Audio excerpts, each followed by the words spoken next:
সিরাজগঞ্জ থেকে এসএমই দিবসের খবর জানাতে সরাসরি যোগ দিচ্ছেন সহকর্মী হীরক গুঞ্জাচ্ছি তার কাছে। হীরক, এসএমই দিবসকে ঘিরে এই উদযাপনে কি কি আয়োজন থাকছে সেখানে?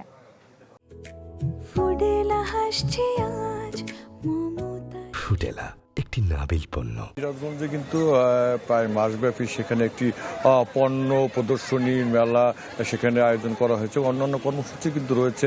তবে আমরা এখন যে স্থানটিতে রয়েছি সিরাজগঞ্জ শহরের মুক্তির সোপান মাঠে কিন্তু যে পণ্য মেলা আপনারা দেখতে পাচ্ছেন, সেই পণ্য মেলা কিন্তু রয়েছে। এখানে বিভিন্ন যারা এসএমই এবং নারী উদ্যোক্তা রয়েছে এবং সিরাজগঞ্জের বাইরে দেশের বিভিন্ন উদ্যোক্তারা তাদের কিন্তু যে পণ্য সেগুলো কিন্তু এই যে মেলায় কিন্তু তারা নিয়ে এসেছে। দেখতে পাচ্ছেন যে এখানে আসলে তৈরি পোশাক, সেখানে শিশুদের খেলনা, এছাড়াও যে হাতে তৈরি যারা বিভিন্ন উদ্যোক্তাদের যে বিভিন্ন পণ্য সেগুলো কিন্তু সমারোহ রয়েছে এই মেলায়। ঠিক শহরের যেটি প্রাণকেন্দ্র মুক্তির সোপান মাঠে কিন্তু এই মেলাটি শুরু হয়েছে, যেটি পণ্য প্রদর্শনী মেলা হিসেবে সিরাজগঞ্জের নাট্য নিকেতন এই মেলাটির আয়োজন করেছে এবং নিসা ইভেন্ট ম্যানেজমেন্টের ব্যবস্থাপনা চলছে।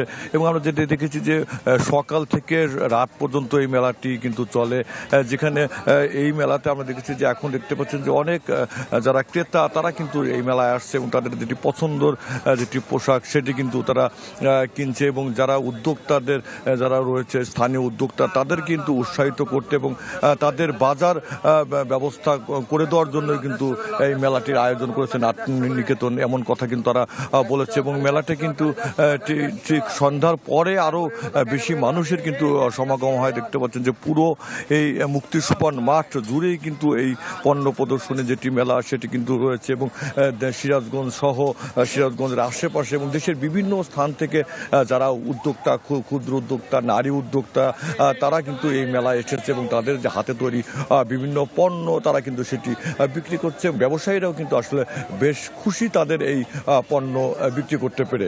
শ্রেয়া, ধন্যবাদ হীরক। দর্শক, এসএমই দিবসের খবর জানতে আমরা যুক্ত ছিলাম সিরাজগঞ্জে।